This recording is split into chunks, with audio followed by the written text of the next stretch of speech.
Hello, everyone. Yeah, it's an exciting time in automation generally. I think, it's not a new industry, warehouse automation, but it's certainly accelerated a great deal due to recent events. And as Jeffrey just showed, there's automation is no longer just something limited to the warehouse. It's also going to be popping up in store as well and out the back of stores, co-located, etc. So it's a very exciting time to be in this industry. We're seeing a lot of new inquiries as a result of what's taken place and is taking place. And so I guess it's a bit of a silver lining that the logistics industry is facing an increase in activity over the coming years. So I'd just like to thank Graham Faulkner for joining us today. He's the COO of Jaycar and really the key person, the key to contact for Swisslog at Jaycar over the last 4.5 years. We're about 4.5 years into a 5-year journey with Jaycar. It started 4.5 years ago with the initial inquiry. They had already decided to automate. They had a consultant on board, Bruce Drayton from DCL, and they were pretty clear on what they were looking for. They had actually attended a couple of technology days that we'd had out on site with various locations, and had obviously done the rounds and met a lot of our competitors as well. So they were fully geared up to run a tender for an automated warehouse. That whole process took quite a long time in the end. There was a change of site, which meant that the solution could be reconsidered, made smaller in footprint and actually more automated than was originally planned. So that was great from our perspective, but it did mean that the process, which could have taken a year and a half, maybe maximum 2, in the end took 3 years to go from initial inquiry to start of project. So thanks, Graham, for joining us. Great to have you here and to talk about your solution. And basically, it's a perfect example of data-driven replenishment in an automated facility. So I think it's a good choice to look at, even though it's not completely 100% built yet. But we can also learn something from that, the fact that it's not completely finished just yet. So thanks, Graham, and I'll hand it over to you. Okay, thanks, Paul. Yeah, good to be here. Just talk quickly about Jaycar for those that don't know who we are. We're a group of companies founded by Gary Johnson in 1981. We operate 2 retail brands and 1 wholesale. So we've got Roadtech Marine, which is an outdoor parts business, which we started about 4 or 5 years ago. It's now got 20 stores with a wholesale channel. And of course, we've got Jaycar Electronics, which is the brand name people will be familiar with. 120 stores across Australia and New Zealand. Dan, can you push the slides forward, mate? So cool. Yeah, so that's a little bit about Jaycar. We've got a strong service-driven model in our business, passion for the products that we sell. If anyone out there is a Jaycar customer and Jaycar fan, you will know that we do employ guys in stores that know their product knowledge. Inventory and product to us is really core to what we do. It is all about stock for us, and obviously replenishment and getting it into a store is really key. We directly source, import, distribute the majority of what we sell. We're pretty obsessive about our in-stock position. We believe we're as good as anyone. We are basically in stock of everything. We tend to have a little bit extra than a little bit less. So we've taken a more conservative approach, and that's kind of partly due to being a destination retailer. You come to us with a problem, we'll sell you product and fix your problem. We also, do take pride in the new and innovative products that we source around the world and import into our stores. And the store you're looking at now is our new Broadway hub location. It's a new concept store. It's a maker space and a retail outlet in one, so you can go in store do your electronics. There's actual places to actually use our products in store. It's something that we're proud of in Broadway in Sydney. So yeah, Dan, moving on, if you would. Okay, why did we decide to automate? We had strong plans. We understood where we wanted to be. We did, as Paul alluded to, have a bit of a change of plan and a bit of a reconsideration, which is something that we internally drove, or at least logistics side of the business drove. We were looking at a more traditional 40 to 45,000 square meter building. That's going to be we had actually 10 hectares of land to put that on. It then made a lot more sense to move that asset, condense down to 3.5 hectares of land and do a more automated high bay, low bay solution, which Paul will talk to shortly. I could demonstrate, strong internal rates of return. The finance guys got on board, the owner got on board, we got the capital, and we went for it. It's an enabler, automation, wholesale channel especially. We can move into more low-cost distribution models and do some things that we probably don't do at the moment. Some customers we don't, or markets rather, we don't really serve due to choice. With automation, that changes. And there's the changing retail landscape that, Jeff just, I guess, gave some insights into what is coming down the road. You've got huge growth in online. Obviously, COVID helped underline that in the last few months, but that's been happening. Our own online business, there's some new entrants to the market that we weren't focused on. Drop shipping models from China all drove our drive for automation. Dan, please. Swisslog. Okay, why did we choose Swisslog? Obviously, we did. So we felt that they had the best overall solution. It was the solution they presented was fully future focused, no legacy elements at all. So some of the bits and pieces that Jeff just showed us through around replenishment with carton life storage and things like that, we wanted to steer away from. At the time, I believe that they had the best shuttle in the marketplace, with an ability to handle variable width and variable width cartons, with a distinct advantage that they had. Full case picks now can be done without any human intervention. They had warehouse management system that was going to be fully integrated. That was one of the things we were looking for. And Paul and his team really did demonstrate probably the best and deepest understanding of our business, and help drive some of the innovations around some store-friendly deliveries, which I think Paul will talk to shortly. Yeah, that's probably a quick summary of where we're up to. We're busy building. Paul will talk to that in a moment. There it is. And I'll pass back to you, Paul, I guess. Thanks, Graham. Yeah, so this is it's pretty close to fully automated solution. There's still some tasks required, in the manual warehouse. There's some things that we can't handle within the shuttle that are overweight or out of gauge for a shuttle. So there is you can see a manual warehouse component on the right-hand side, number 9. But I'll walk you through the solution, and as we go around, I'll give you a few statistics about it and explain what it does. So starting at point 1, that's the receiving area. It's about 1,000 square meters of floor space. Basically, containers arrive at the facility. They're loosely stuffed with cartons, and they're manually unloaded onto pallets on the ground. There are a series of checks done on the incoming goods, and then once the pallets are palletized, they are put into the automated system. That occurs just to the left of point 1. There's an overweight, out of gauge, pallet board check. Everything happens at that point. One of the interesting features of this pallet ASRS system is that all the pallets are captive within the solution. The goods don't arrive on pallets, or if they do, those pallets aren't used.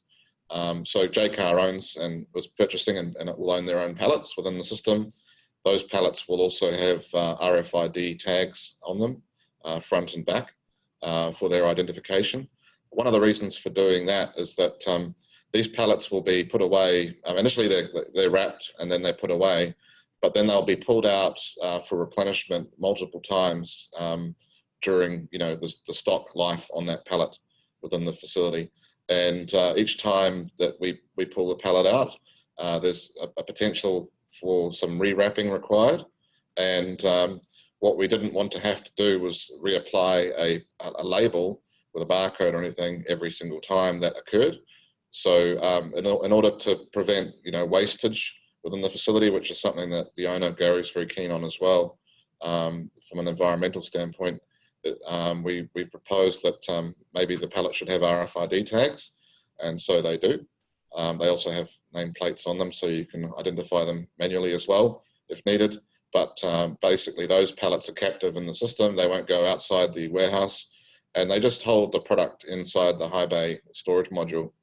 That storage module number 2, it's about 22 meters tall, so not as tall as we can go. We can go up to 40 or more meters, but certainly when you walk inside the facility and look up, it's quite astounding, even at 22 meters, how tall that is.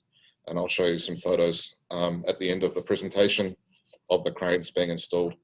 Swisslog manufacture those cranes. I guess that's what we've always been famous for in the past. And also we manufacture in Sweden the pallet conveyors. So the cranes come from Austria, the pallet conveyors come from Sweden. There's about, in phase 1 of this project, this diagram shows the fully expanded solution. Phase 1 has about 2/3 of the storage, or 1/2 in the cyclone and about 2/3 in the pallet. And the pallet storage module will eventually hold 30,000 pallets. As I said, 22 meters high. It's about 80 or so meters long and about 80 meters wide, so it's roughly a square in shape. It's similar, I guess, in area to a football field. So you don't get a perspective on how big it is until you're actually out there on the site. Obviously, it's a brand new building as well. So yeah, pretty impressive looking system when you go there. They're multi-deep cranes, so they can be 6 deep or 4 deep in some of the aisles.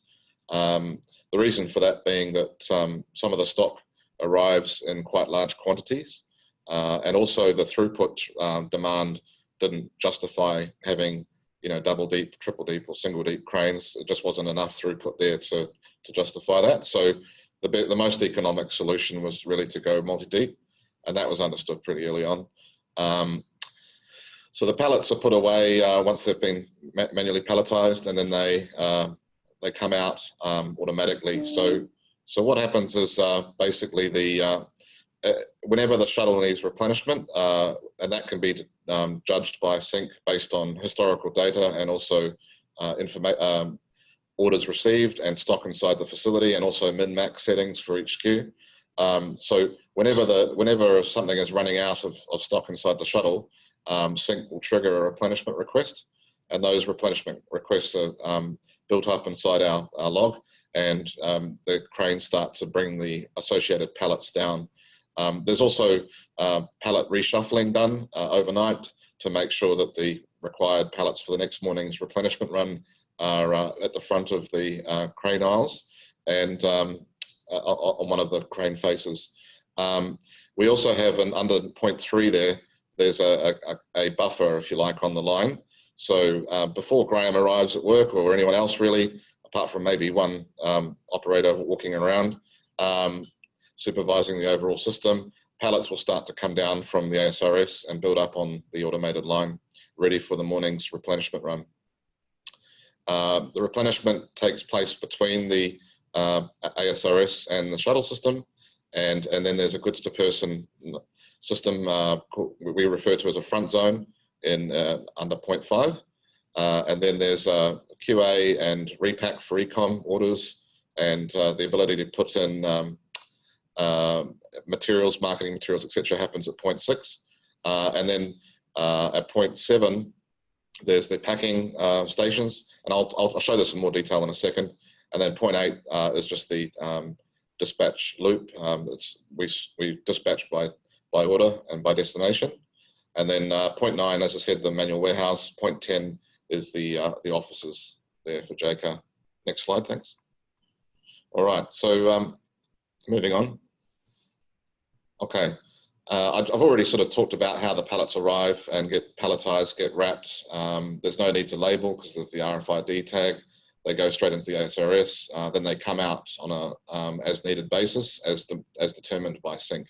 There's no need for a supervisor to sit there each day deciding what to replenish into the shuttle. That all happens automatically. If you move on to the next slide. Okay, and next slide again.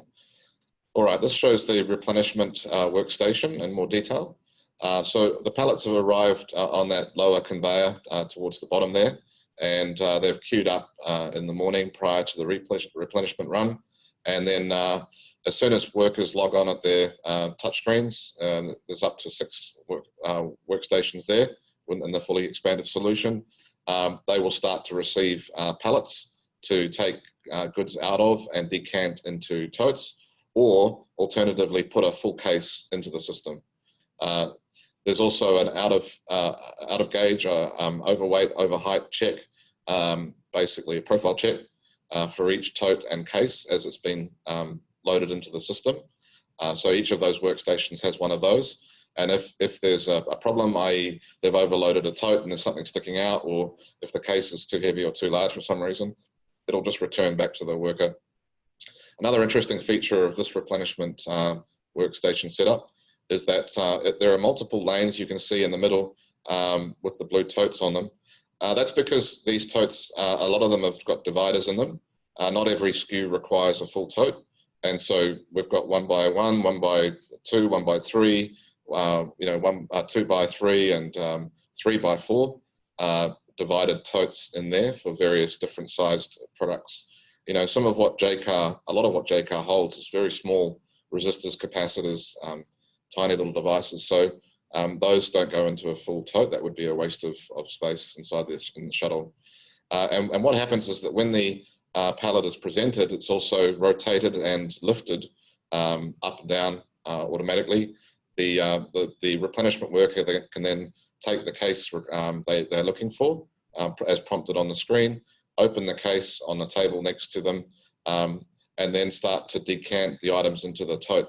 The tote has already come automatically based on the identity of the product. The SKU master information carries what tote and location size is required, and that automatically comes in front of the replenishment worker, so they don't have to wait around. They don't have to decide what type of tote it should go into. All of that happens automatically based on cubic information about the products held within the SKU master. If for some reason they decide they want a different sized tote compartment, then they can also reject the tote that's in front of them and choose from one of the others. There's a constant supply of full empty totes, so they can do that.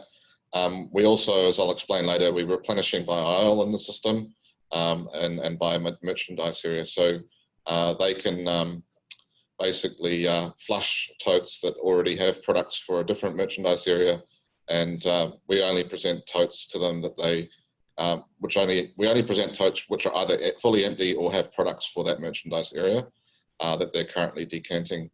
So as I said, the replenishment process starts early in the morning prior to the pick.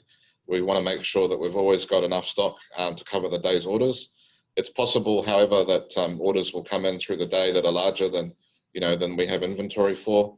And in that situation, we do have a process to do an urgent replenishment. So a pallet would come down urgently and be replenished. Okay, some of the other intricacies around replenishment here is that the pallets can also have multiple SKUs. They're not all single SKU pallets. Some of the pallets will also have what we refer to as pally racks. So like a steel frame built on top of the pallet to hold different SKUs as well. And not every case will be fully decanted. Some of them will go back on a pally rack or onto a pallet and go back into the automated system. So we don't have to fully decant, although we try to where possible. Initially, also, if we run out of stock at the pallet level, but there still happens to be cases of the product inside the case, inside the shuttle, the system will bring down a case automatically, take it down this empty lane and present it to a replen worker.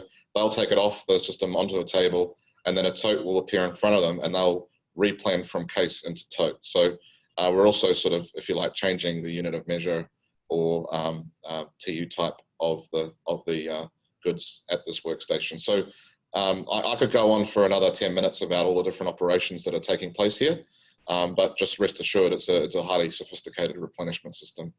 Okay, moving on. This just shows this a typical screen, a replenishment screen. At the moment, you know, these screens are being finalized. You know, there's little bits of information that sometimes customers need to have. Under point 1 there, you know, the number of units of this particular SKU, a white iPhone and 6 in this case, and it tells the worker how many to replenish into the location. Obviously more than 2 probably. It's just an example. It also shows on the right side which location of the tote to put the goods into, and there might be instructions as well for the product depending on how it needs to be stored, any special requirements. The replenishment worker also does a count as they're putting the items into the tote and confirms that on the screen. Moving on.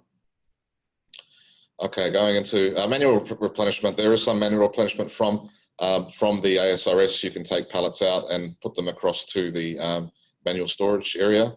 You can also, there's also pallets being palletized manually and then transferred into that area directly into manual storage. So Sync, our WMS software, is looking after all of that. Moving on to the next slide. Okay, so one of the things that we, just back to that image of the store, sorry, briefly. Just one of the things that we did early in the sales process was visit one of Jaycar's stores. Not this one, that I don't think it was around then, but one of their more sort of traditional stores. And something that really jumped out at us initially was that each store had 7 merchandise areas. And I knew at that stage that the system that required about 7 aisles required exactly 7 aisles of shuttle storage. And so I just put 2 and 2 together in my mind and thought, well, what if we were to propose a solution where we store and pick by merchandise area for the store? The advantages would be that, you know, as Graham mentioned, their staff are highly trained. They're not your average retail worker. These guys really know their stuff, and they have to spend a lot of time with customers answering a barrage of questions about every single product, and they have to know every product inside out. I know I've been to Jaycar myself just to buy cables, and they have an answer for everything. So what we wanted to do with the solution was limit the amount of time they have to waste effectively sorting goods when they arrive for replenishment, and then taking them to various areas of the store and replenishing them onto the shelves.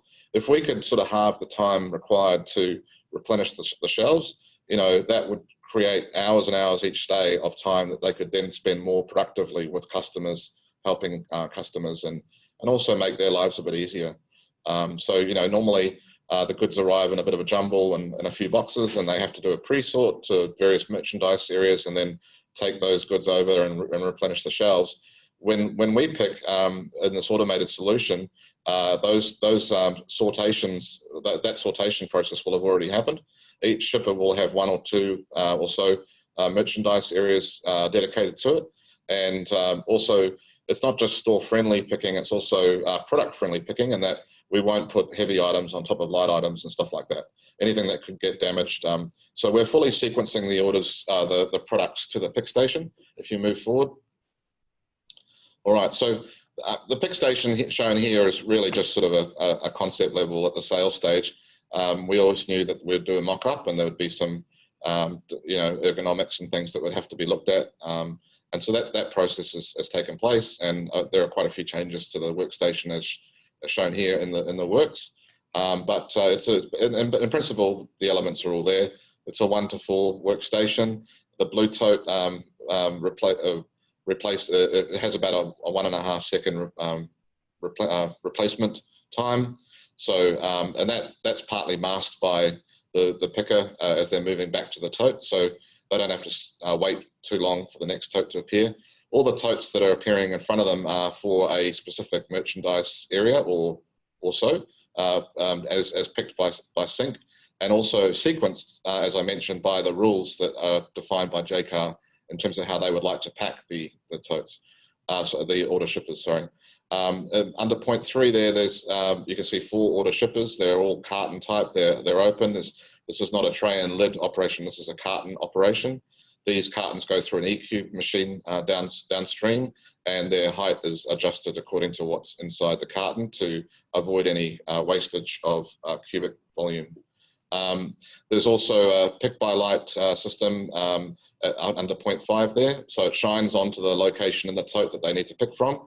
They also have a very clear screen, as you can see there on the right, that shows what they're picking, an image of it, how many they have to pick in the blue arrow, and where it's going to, so which of the 4 locations they're picking to. We also try to spend as much time as possible picking into locations 1 and 2, so that there's minimal walking back and forth up and down that area there. Some of the workstations are a bit more dedicated. One of them is handling a lot of really small items, like I mentioned, resistors and capacitors and things. Those are that workstation has 2 pick locations, because it does take more time to pick those really small fiddly items.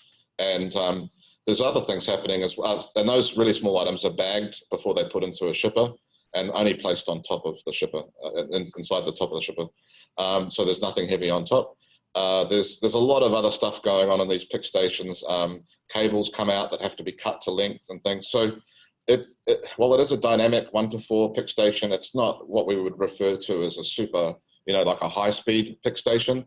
It's not somewhere where the tote's popping up and they're picking an apple and it's all very, very fast. They would probably average about 12 seconds a pick on this. So, and we wanted to go quicker than that, but Graham's held us back because he knows the operation better than everyone. And in fact, he's even mocked up these pick stations in his own warehouse and picked his own products, and has presented us with lots of videos to prove how long it would actually take to pick his products. So a lot of thought's gone into making this ergonomic, and it will be even better than shown there on the screen. Moving on. Okay, this is a video here quickly. There are some future enhancements planned for this system, one of which is potentially item pick. Yeah, it sort of didn't make the budget round cuts, but it's part of the future expansion planning. This is a machine learning item pick robot. It has its own head, can be configured in different ways. It doesn't have to be taught how to pick items. It just identifies an object on it. It doesn't need to know what the item is. Sync knows. It knows that it's presenting a particular SKU to the robot, and it tells the robot how many items to pick, and it just cycles them into the tote.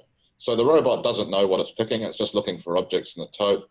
Based on the type of object it sees and the weight it's told, it basically configures its head accordingly. If it makes a mispick, it basically changes its angle of attack and tries again. And any time that it learns something about that object, then it records that information and passes it on to any other robot. So it's a self-learning, machine learning robot setup.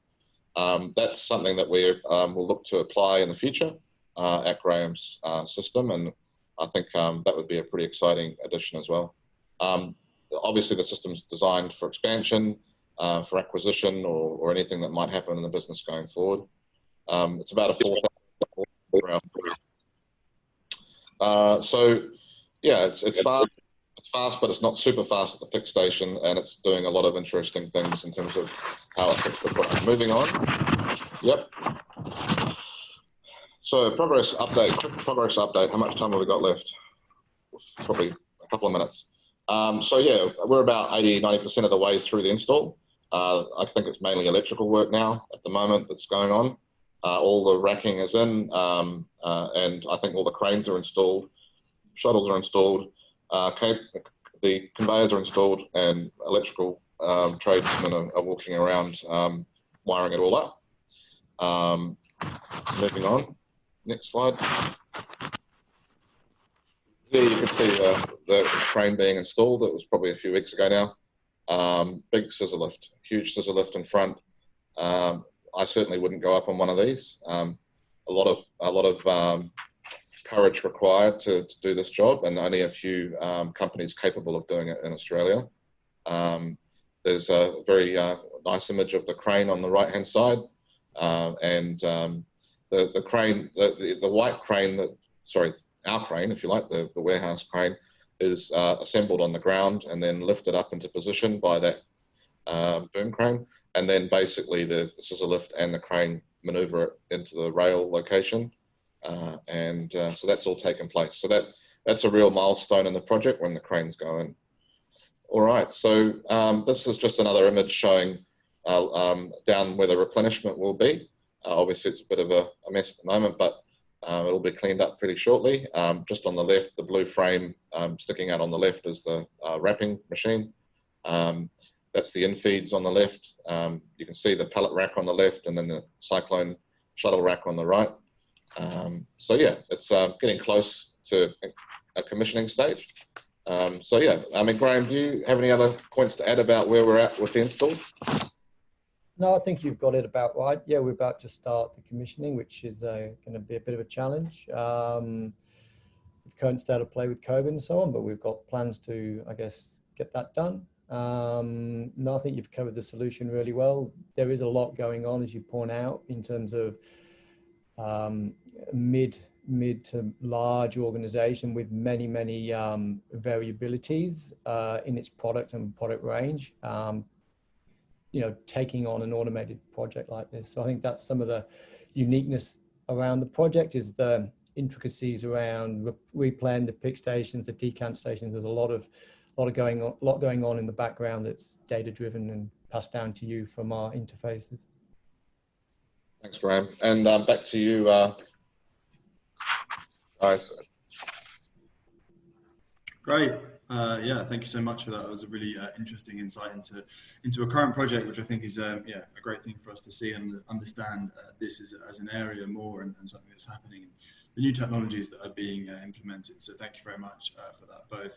We've had a few questions come in, which is great. If anybody has any questions that they'd like us to answer, now is the time. We'll be going over a few questions in a panel style discussion. I've just got a couple that have come in already. Just first one for you, Paul, actually. So how many of these shuttle systems have you implemented in Australia so far? I think you're on mute, Paul. They're on mute. My apologies. So it's the second for Australia and New Zealand as a market. The first one we installed has been running for a few years now over in Auckland, and it's part of a case pick. How do you call it? AC pack, we refer to it as, but automated case picking system, which is operated by Coca-Cola Amatil. So certainly it's pretty exciting to have our first major shuttle on these shores. It will have, when it's fully expanded, 50,000 case or tote locations and around 200 shuttles inside, plus a few extra shuttles for maintenance reasons, to be able to pull one out and put one in pretty quickly when needed. So yeah, it's exciting to see a shuttle going in Sydney, and more to come, I guess. Mm-hmm. Yeah, fantastic. And Graham, just one for you. What do you think the biggest challenge for the warehouse management team with the introduction of highly integrated automation will be? Yeah, that's a good question. I think key parts are going to be getting the quality of the inbound side right.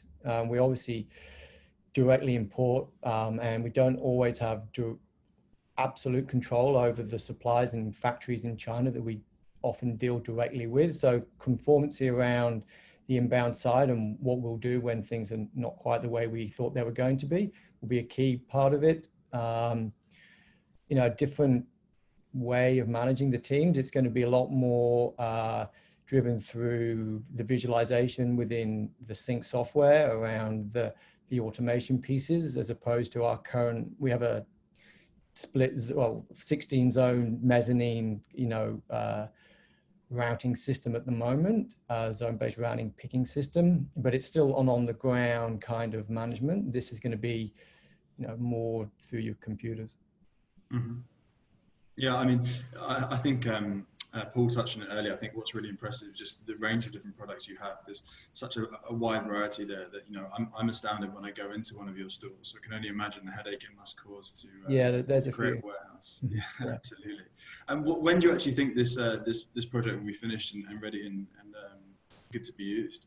Well, we're sort of targeting, well, we won't make this Christmas, which was always the plan. COVID's obviously put a few hurdles up in terms of getting equipment to site and also getting the right people to site. That's all being worked on. So we're looking at, you know, hopefully January, February, that's really where we're targeting. And there's some external factors which are outside of our control, which are kind of limiting our ability to sort of accelerate at the moment. But yeah, we're doing everything we can to mitigate those challenges, I guess.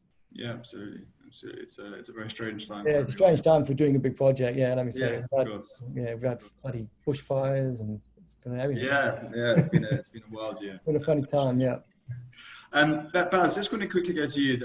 Thanks for joining us, Baz. Just from someone that works across, you know, a variety of different platforms. So how would you calculate the replenishment effort required for a shuttle-based automation system? Oh, it's a good one. It's not a finite, simple calculation. It's not like it's an off-the-shelf thing that you do. Simply because these things have a finite capacity. So I'll refer to the back of your screen, actually, Daniel. You've got all this space around you, behind you in pallet racking. And pallet racking is sort of flexible. You know, you can put pallets on the floor if you really needed to. You can shuffle some inventory around. Shuttle systems are finite. They hold a finite amount of totes, so to speak. And if you fill them wrong, you can actually just overstock them. It's very hard to get stock out again. Mm-hmm. So usually what we do is we look at, you know, historical data of what you've done in the past. You look at forecasted volumes based on what you think you're going to sell.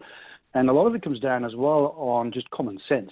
So if you consider that most of these systems are based around, you know, slow to medium moving items, you can't put too much of a single item in. Otherwise, you're going to take stock away from something else that requires to be put into this as well.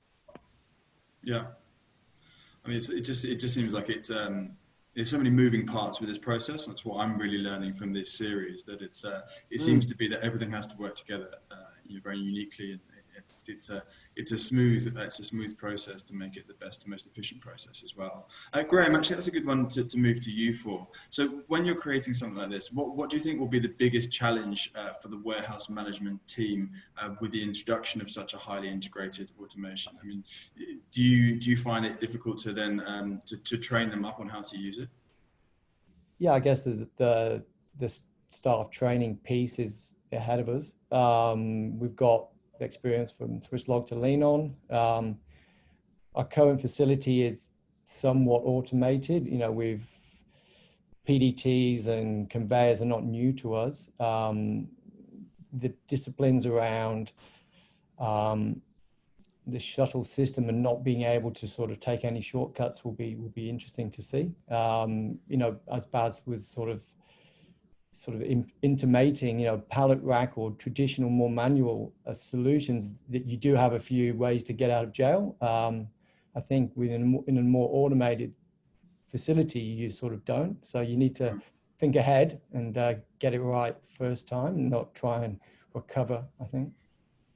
Yeah. There's a lot of discipline required, I think. But I think that's also where Industry 4.0, you know, it talks a lot about you know, being able to use data more effectively and to know, you know, what makes sense in terms of replenishment based on historical averages and how much is going to be ordered tomorrow and the next day. You don't want to be overstocking too much. It's a balance, because you, at the same time, the less stock you put in, the more replenishment tasks you have to complete, so more effort. So there is a balance, and I think that's what the software is designed to look after, with the ability for the supervisor to override for certain events, or, you know, a run on a particular product that we don't know about. But yeah, it's definitely, this is an example of an Industry 4.0 problem being solved. Yeah, we just had a question come in. I'm not sure actually if what you just said answered that question, but it says, what were the factors of considerations when choosing between auto store or shuttle? Was it speed of picking, variety of SKUs, or other factors? Yeah, I could show you a chart where clearly it's a shuttle system. It was always a shuttle system. I think, Graham, you might remember, I think you were a little bit disappointed when we showed up and told you we would not be offering an auto store, because I think you were quite intrigued by auto store. Yeah, I do. Yeah, I love it. It's such a brilliant implementation of technology and, you know, and space. I mean, that's the one thing that about the auto store that I just love the utilization of space, you know. Yeah, and it also made life a bit harder for me too, because I wanted to win the project and I knew I'd be up against a lot of other shuttle systems. You know, so I think an auto store would just not have been fast enough for the number of SKUs and the storage. This was going to be in phase 1 a 25,000 tote system or so, and needed 4,000, a combination of cases and order lines picked as items, but 40,000 order lines per hour. And that would be too quick for that size of auto store. So it was always going to be a shuttle, but certainly made the sales race quite interesting. And we had to think a lot about the customer, as we've demonstrated today. It wasn't a simple thing to win this solution. There are a lot of very capable companies that we were competing against. So yeah, it was more about just trying to learn the business and how we can help the business. And that's what we've achieved, I think, we'll achieve. Fantastic. Great. All right. Well, I think that's pretty much bringing us to a close. Jeff, just have you got any thoughts? I mean, obviously you introduced us to this section. Is there any thoughts that you have just hearing what people have said so far on this section of replenishment? To be honest, I feel like everyone's covered it quite well. It was a really awesome insight into a system that is very much replenishment driven. So thanks to Paul and Graham for their insights today, and thank you to everyone for joining us. Fantastic, excellent. All right, well, yeah, just to echo that, yeah, very much appreciate everyone joining us this week. We will be again joining you again in a couple of weeks' time with our partners Dematic. So make sure you join them. We'll be sending out the email for that next week. If you have any questions, please get in contact with either myself or the Fuzzy Logics team, or alternatively, we'll include the details to contact Paul or Graham directly if you have any questions for them as well. But thank you again. Thank you very much to the speakers for today, and I look forward to seeing you all in a couple of weeks' time. Thank you all. Thank you. Thanks. Cheers, guys. Thanks, everyone. Thank you.